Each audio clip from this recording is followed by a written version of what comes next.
नमस्कार दोस्तों, स्वागत है आपका हमारे YouTube channel WB home classes में।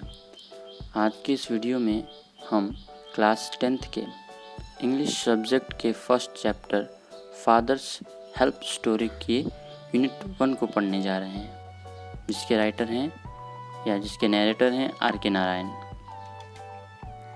पहले मैं इस स्टोरी के एक एक सेंटेंस को पढ़ूंगा और उसके बाद में उस सेंटेंस के सभी वर्ड्स की मतलब को समझाऊंगा और उस सेंटेंस में क्या कहा गया उसको आपको हिंदी में समझाऊंगा। साथ ही साथ इस यूनिट 1 में जितने भी डिफ़िकल्ट वर्ड्स आएंगे उन सभी को यूनिट 1 ख़त्म होने के बाद में हिंदी मीनिंग के साथ लिखवा दूंगा। और इस वीडियो में हम यूनिट 1 की एक्टिविटी को भी करेंगे।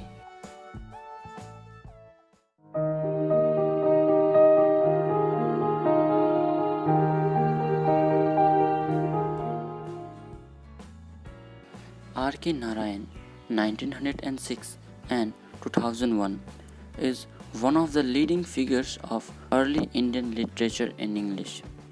RK नारायण का जन्म 1906 में हुआ था तथा उनकी मृत्यु 2001 में हुई थी।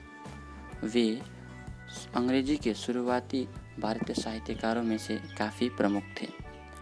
His notable books include Malgudi Days and The Guide. उनकी कुछ प्रसिद्ध रचनाओं में हैं मालगुडी डेज और The Guide. He was awarded by the Sahitya Academy Award in 1958 for The Guide. उन्हें 1958 में द गाइड के लिए साहित्य अकेडमी अवार्ड भी मिला था।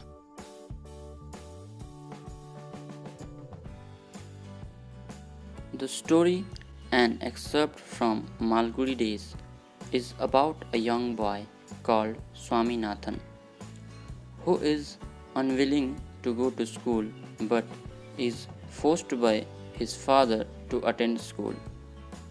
यह स्टोरी मालगुडी डेज का ही एक अंश है या मालगुडी डेज से ही लिया गया है। इसमें एक लड़का होता है जिसका नाम है स्वामीनाथन, जो स्कूल जाना नहीं चाहता है, लेकिन उसको उसके पिताजी द्वारा स्कूल जाने पर फोर्स किया जाता है, मजबूर किया जाता है।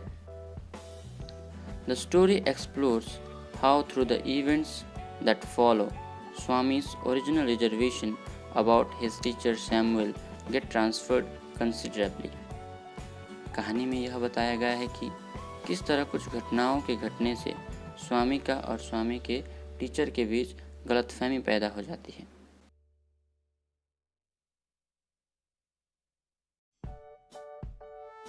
Lying in bed, Swami realized with a shudder that it was Monday morning. बिस्तर पर सोते हुए स्वामी को अचानक याद आता है कि आज तो मंडे है और वह काँप उठता है। It looked as though only a moment ago it was Friday. अब स्वामी को लगता है कि अभी तो कुछ मोमेंट पहले या कुछ समय पहले ही तो फ्राइडे था, इतना जल्दी मंडे कैसे आ गया। ऑलरेडी मंडे वॉज हियर, सोमवार या फिर मंडे आ चुका था। He hoped he didn't go to school. अब उसने सोचा कि वह आज स्कूल नहीं जाएगा। At 9 o'clock Swaminathan wailed, I have headache. अब सुबह 9 बजे स्वामीनाथन चिल्लाने लगता है कि मुझे सिर दर्द हो रहा है, मेरे सिर में दर्द है। Mother generously suggested that Swami might stay at home. अब स्वामी की मम्मी स्वामी को सलाह देती है कि ठीक है, अगर तुम्हारे सिर में दर्द है तो तुम घर पे ही रहो, रेस्ट करो, आज स्कूल जाने की ज़रूरत नहीं है। At 9:30 when he ought to have been in the school prayer hall, Swami was lying on the bench in mother's room.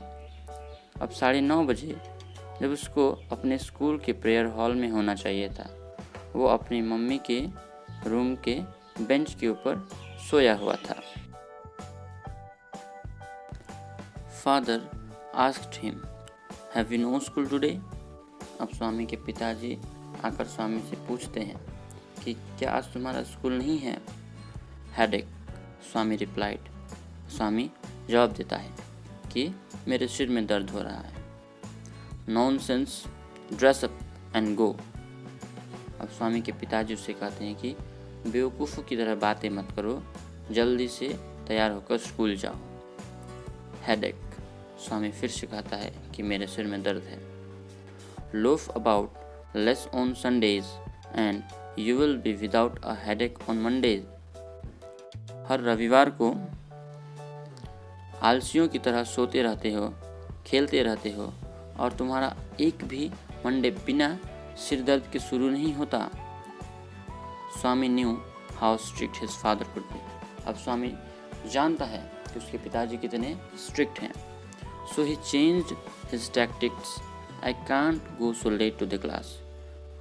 कि इसलिए अब उसने अपना बहाना बदला और वो कहने लगता है कि मैं इतना लेट से स्कूल नहीं जा सकता।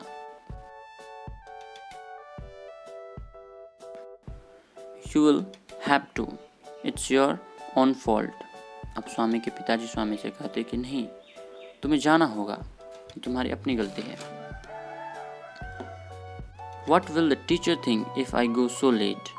अब स्वामी कहता है कि अगर मैं इतना लेट से जाऊंगा, मैं इतना देर से जाऊंगा तो मेरे टीचर मेरे बारे में क्या सोचेंगे? Tell him you have a headache and so are late. ठीक है, तो अपने टीचर को बता देना कि तुम्हारे सिर में दर्द हो रहा था, इसलिए तुम लेट से आए हो। He will scold me if I say so. अब स्वामी कहता है कि अगर मैं ऐसा कहूँगा तो मुझे डांटेंगे। Will he? Let us see. What is his name? अब स्वामी के पिताजी स्वामी को बोलते हैं कि ऐसा है, चलो ठीक देखते हैं। अपने टीचर का नाम क्या है? सैमुएल। अब स्वामी कहता है कि Samuel. Does he always scold the students? क्या वो हमेशा ही स्टूडेंट्स को डांटता रहता है? He is a very angry man. वो बहुत ही गुस्से वाला आदमी है। He is specially angry with the boys who come in late. वो ज़्यादातर उन बच्चों से गुस्सा होता है जो कि लेट से स्कूल आते हैं। I wouldn't like to go late to Samuel's class.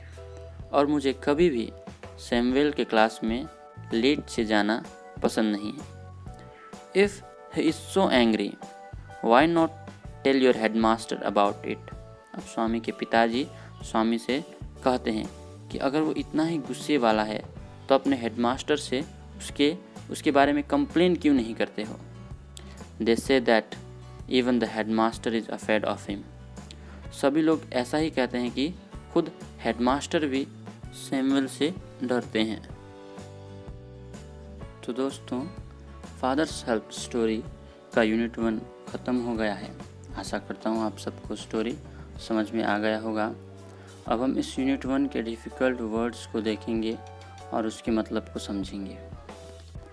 Early का मतलब होता है शुरुआती या फिर प्रारंभिक। नोटेबल का मतलब होता है प्रसिद्ध।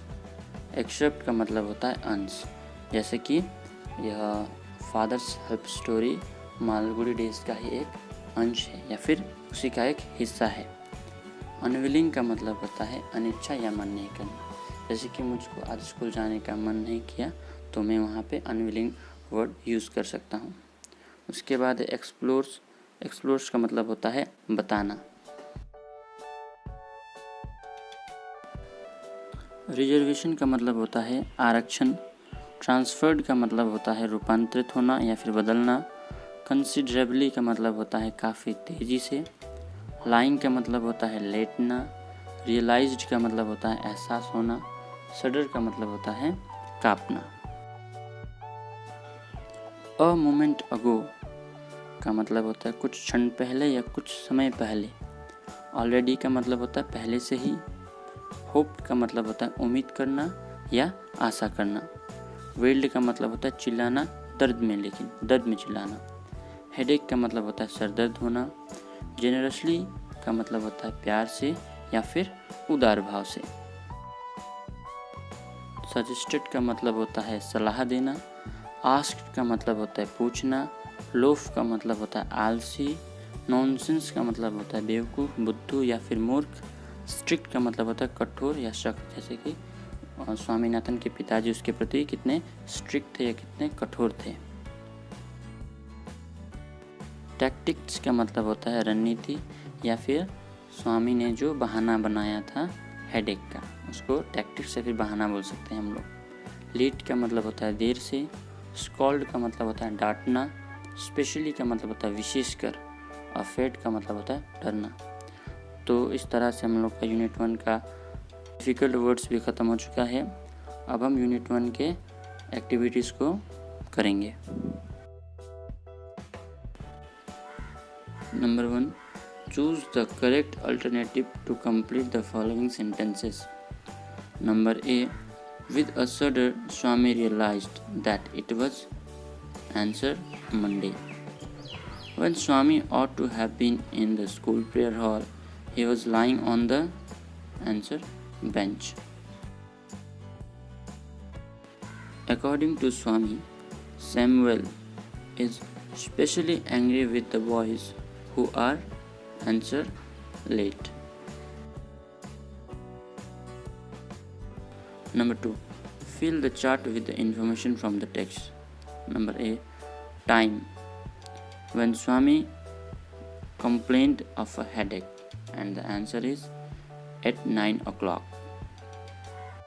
B, person who ordered Swami to dress up and go to school. Answer, his father.